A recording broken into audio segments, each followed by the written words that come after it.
capítulo 3 do Evangelho segundo João.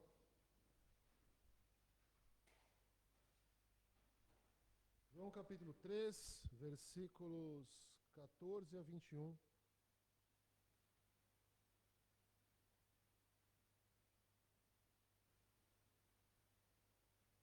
Evangelho segundo João, capítulo 3, versículos 14 a 21.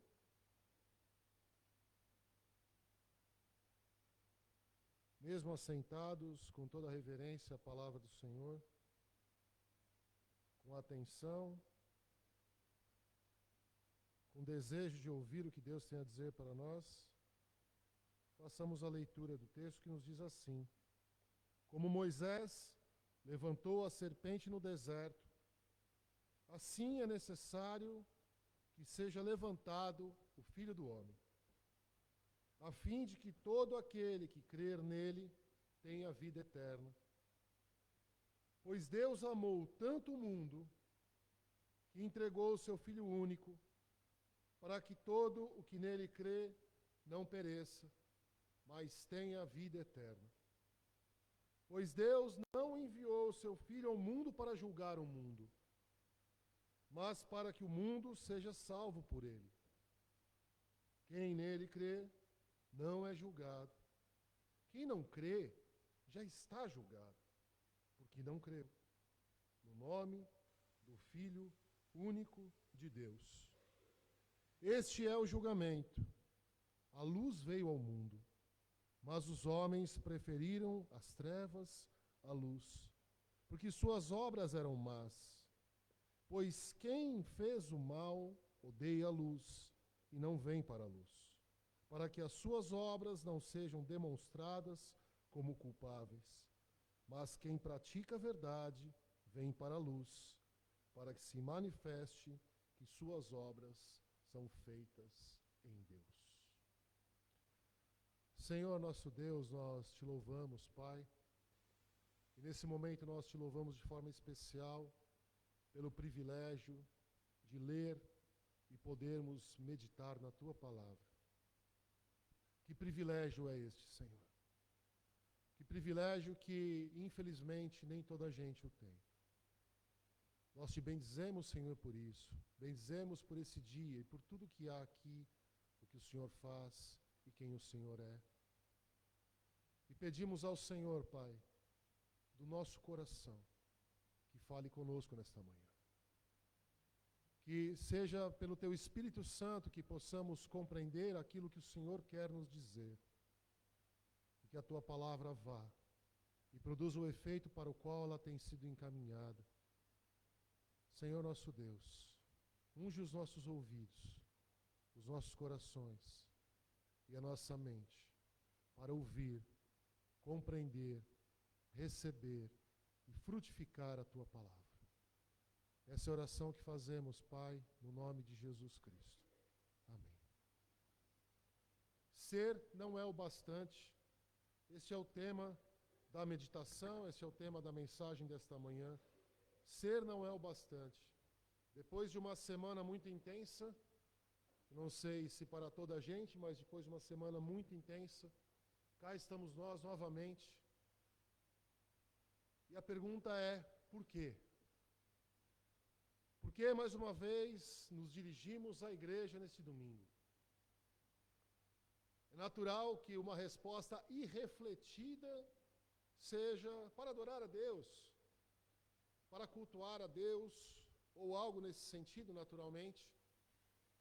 A verdade é que, muito além desta, e de respostas análogas a esta, naturalmente, temos nós vários porquês para cá estarmos novamente neste domingo.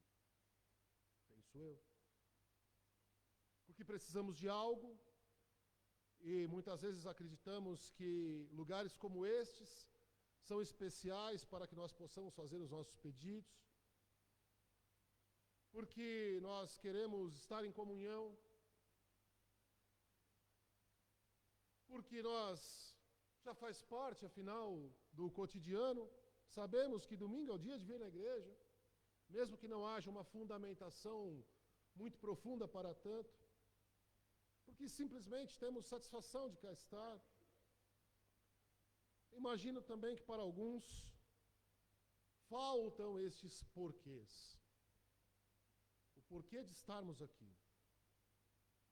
Se formos honestos, algumas vezes nós não temos respostas.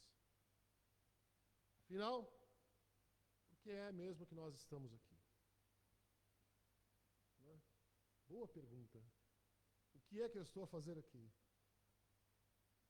Acabamos por fazer coisas, por vezes, de maneira irrefletida e, por vezes, quase que involuntária. Fazemos por simples hábito, por vezes, e que certamente isso também reflete no nosso vir a um culto dominical. Nós temos esses nossos muitos porquês para responder essa resposta, afinal, depois de uma semana, estamos aqui novamente, porque temos esses muitos porquês para responder, ou até mesmo não temos resposta alguma para dar a essa pergunta, mas esses são os nossos porquês ou a ausência deles. Há um porquê que não parte de nós, que não provém de nós, que nos evidencia o porquê estamos aqui, o porquê vivemos, o porquê somos. E isso está resumido no versículo 16 do texto que nós lemos. Porque Deus amou o mundo de tal maneira que o deu seu Filho unigênito, para que todo aquele que nele crê não pereça, mas tenha a vida eterna. Esse é o porquê da parte dele. Nós temos os nossos porquês. O diálogo com Nicodemos acontece durante a primeira estadia de Jesus em Jerusalém. Jesus, então, que passa a mexer com os ânimos daquela gente, naquele local, inclusive dos seus dirigentes. É preciso nós lembrarmos aqui da expectativa messiânica que tinha aquele povo, num Messias vindouro, que ganharia mais intensidade ainda naquela altura, sob a pressão da dominação estrangeira. Havia, portanto, uma expectativa da vinda do Messias, notadamente aquele povo que mesmo na sua terra, na sua pátria, era feito de vassalo daquele que tomou aquele lugar. João Batista, na altura, nós sabemos, faz aquela pergunta: será que ele, Jesus Cristo, pretendia ser o Messias? Jesus, então, que se mostra muito mais forte e poderoso do que João Batista, muito mais envolvente. E o texto lá em João, que pouco antes, no capítulo 2, versículo 23, nos destaca porque muitos creram no seu nome. As suas atuações, as atuações de Jesus passam a ser muitíssimo conhecidas naquele contexto. E num processo social muito interessante, que leva uns a maravilharem-se com tudo aquilo que Jesus tem operado, com todas as alterações que têm acontecido a partir da vinda de Jesus e por meio dos atos de Jesus, e que também, por um outro lado, leva outros a ficarem muito preocupados. Muito preocupados. Afinal, o que será que este Jesus quer? Quais são as suas intenções? Já não era mais possível fingir que aquilo não estava a acontecer. Aquele homem estava a mudar coisas. Por aquilo, a partir daquilo que ele estava a ensinar, a partir daquilo que ele estava a fazer, e não era mais possível olhar de largo para isso. Deixe estar. Isso começa a fazer com que uns fiquem maravilhados e outros fiquem muito preocupados. Se observarmos a cronologia desse texto, o texto de João, temos que essa conversa se dá após uma atitude decisiva de Jesus, que nós lemos há pouco, quando próximo da Páscoa, Jesus então sobe ao templo e expulsa os mercadores, a afirmar ainda que se derrubassem aquilo, em 3 dias ele erigiria novamente. Isso foi escandaloso. E esse escândalo é a principal chave, a principal peça para deflagrar a morte de Cristo. E é nesse contexto, e por estas razões, que vai até Jesus, um dos dirigentes de Jerusalém. À noite, como o texto nos diz, vai ter com Jesus Nicodemos. Nicodemos que pertencia ao grupo dos fariseus, e tinha assento e tinha voz no sinédrio. Nós sabemos que era a corte suprema da lei judia.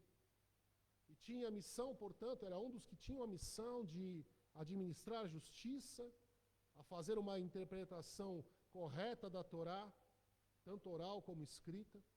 Exercia simultaneamente uma representação do povo judeu diante da autoridade romana a qual eles estavam submetidos. E no ponto decisivo da pergunta de Nicodemos, que aqui para lembrarmos, o diálogo é necessário nascer de novo. Ora, mestre, como é possível nascer de novo sendo já velho? E Jesus então começa a dar os indícios. Ora, então tu não sabes, tu que é mestre em Jerusalém, tu não sabes como pode se nascer de novo? É preciso nascer da água e do Espírito.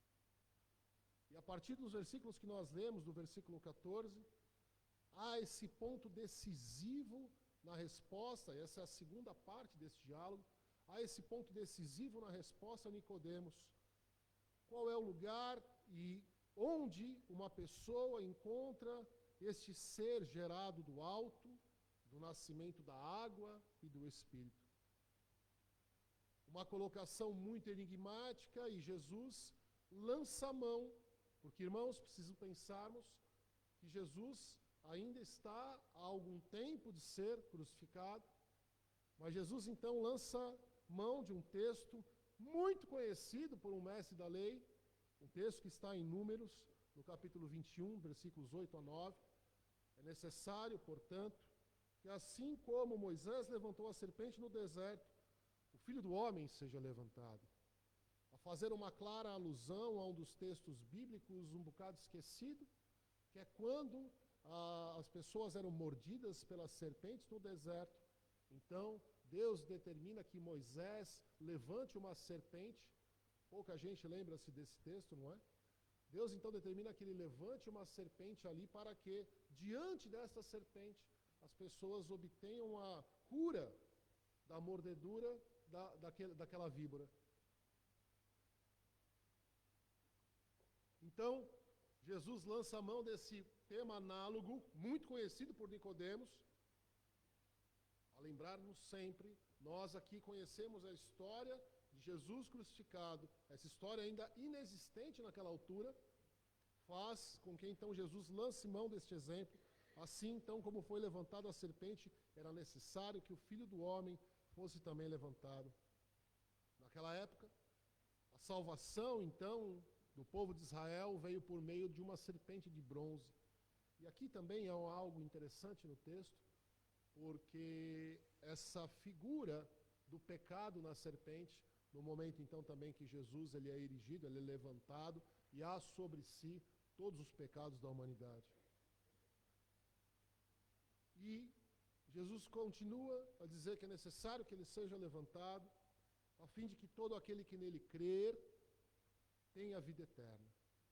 E então, dá a chave do seu ministério, a chave da sua missão. Deus amou o mundo de tal maneira que deu o seu Filho unigênito, para que todo aquele que nele crê não pereça, mas tenha a vida eterna.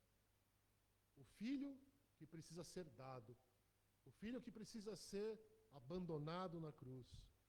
Isto porque todos estão perdidos sem o seu amor, sem o amor do seu Salvador. E é preciso crer. E isso não depende do intelecto, mas depende de olhar para a cruz com fé, a fé dada pelo próprio Cristo, dar a si mesmo como perdido e reconhecer a libertação única e exclusivamente pelo Filho de Deus. Embora Israel visse o Messias vindouro como um devastador dos ímpios, isso é muito importante termos em mente. ele diz que vem de uma forma admiravelmente diferente. Deus enviou o seu Filho ao mundo, não para que julgasse o mundo, mas para que o mundo fosse salvo por ele. Quem crê nele não é julgado. E como é estranho e contraditório lermos com atenção e honestidade o que diz Jesus aqui. Porque ao contrário do que nós lemos nesse versículo, o que é mais usual pregarmos é que também quem crê sofrerá o juízo que virá sobre o mundo. Na melhor perspectiva daquilo que eu chamo de evangelho do medo. Cada um daqueles que creem verdadeiramente em Jesus tem o privilégio de viver e morrer com a bendita certeza de que não será julgado. Pois Deus amou tanto o mundo, pois Deus não enviou o seu Filho ao mundo para julgar o mundo, mas para que o mundo seja salvo por ele. Quem nele crê não é julgado. Porque quem nele não crê já está julgado, porque não creu no nome do Filho único de Deus. O evangelho do medo não tem espaço na fala de libertação de Jesus. Mas a sua mensagem, naturalmente, é distorcida, porque a partir da distorção da mensagem, a transformar-se neste evangelho do medo, torna-se muito mais fácil de exercer um controle sobre as pessoas. Porque afinal, mesmo crendo nele, serás julgado. Aqueles orgulhosos que diante do Cristo, que é levantado, a cruz, que pensam não necessitar desse amor e não admitem a sua perdição, estes já estão julgados e condenados. Mas não os que creem em Cristo Jesus, como Senhor e Salvador.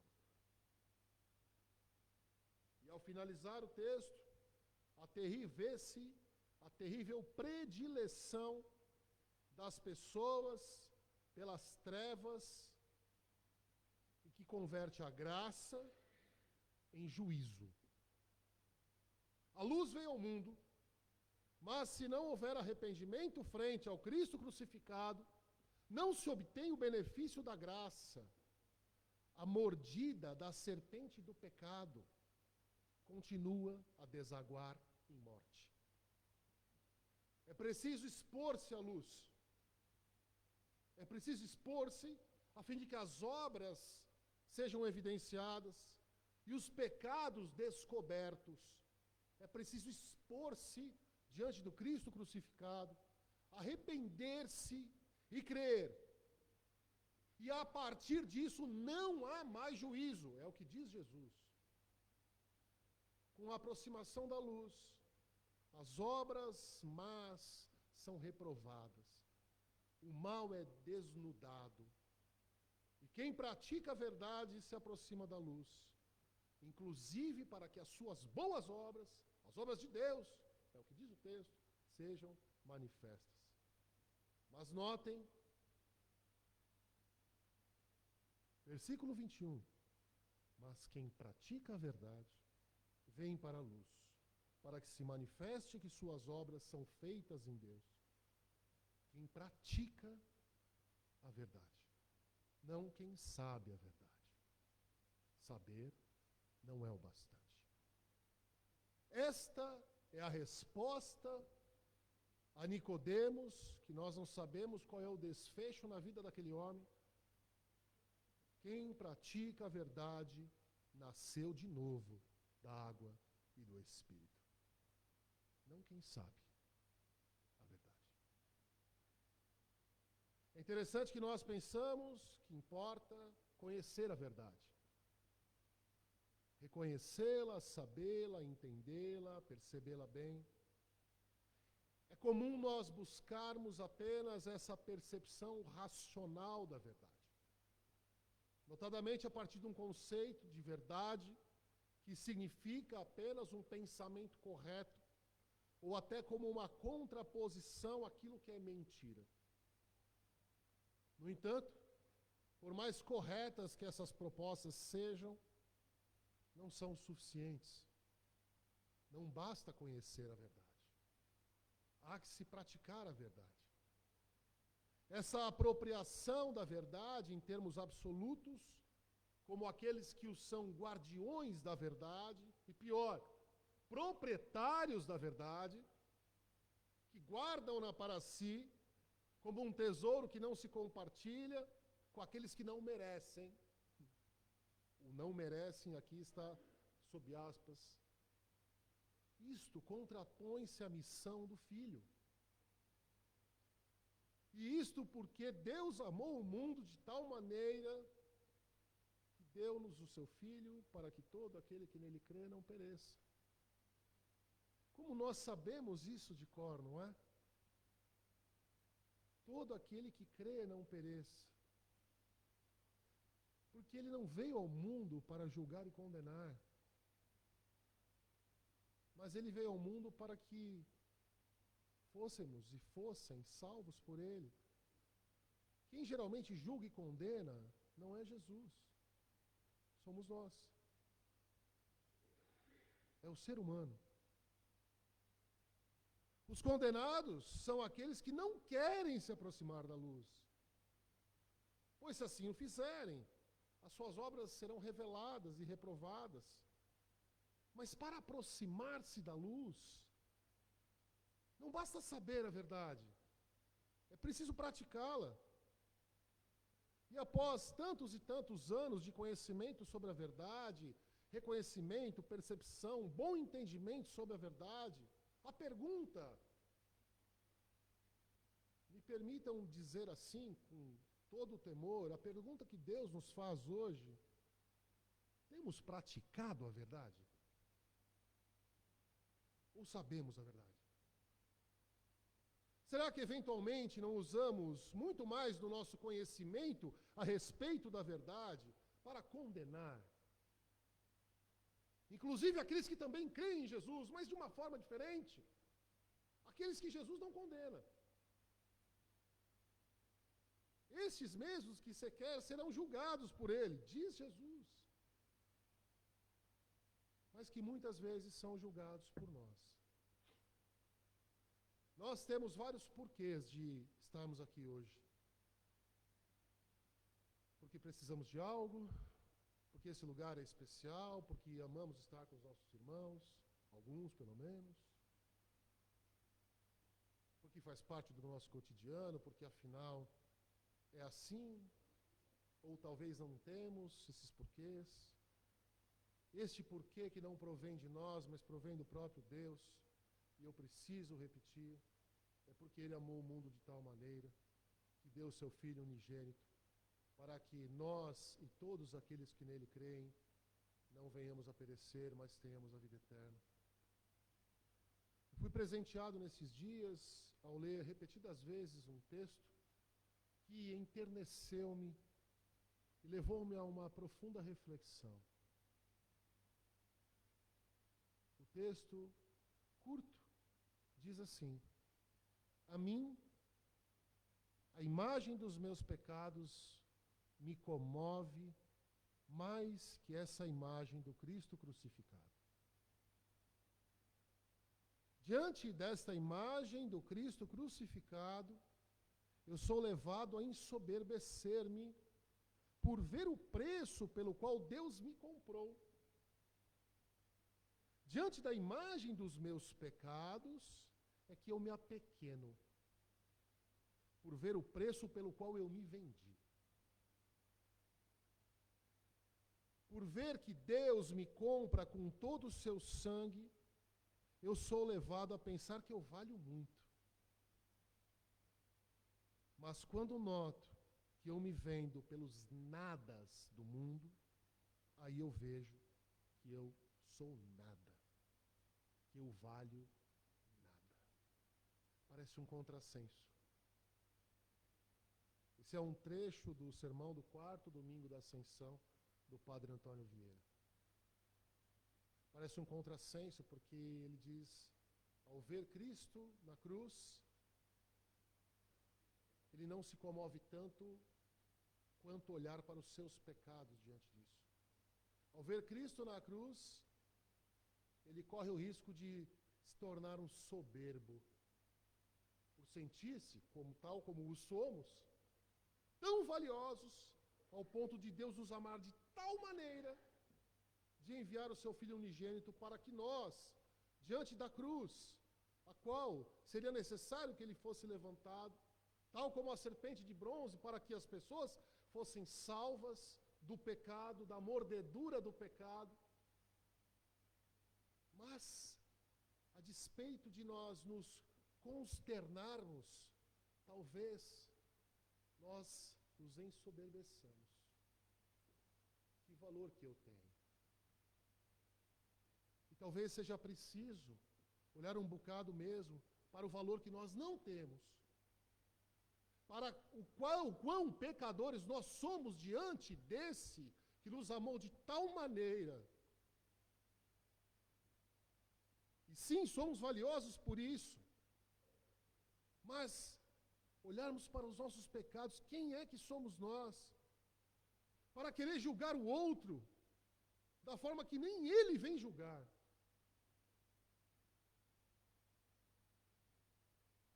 Porque Deus não veio ao mundo para condenar o mundo. Ele não enviou o seu Filho ao mundo para salvar uma parte de pessoas especiais. Ele veio a salvar todo aquele que nele crê. E todo aquele que nele crê não será julgado e nem condenado. Nós, parece-me que por vezes podemos nos parecer com aqueles judeus daquele tempo, que esperavam um Messias que vinha a destroçar o seu inimigo. Mas o Messias que vem, ele vem de uma forma totalmente diferente. Ele diz que vem para amá-los e não os condená-los.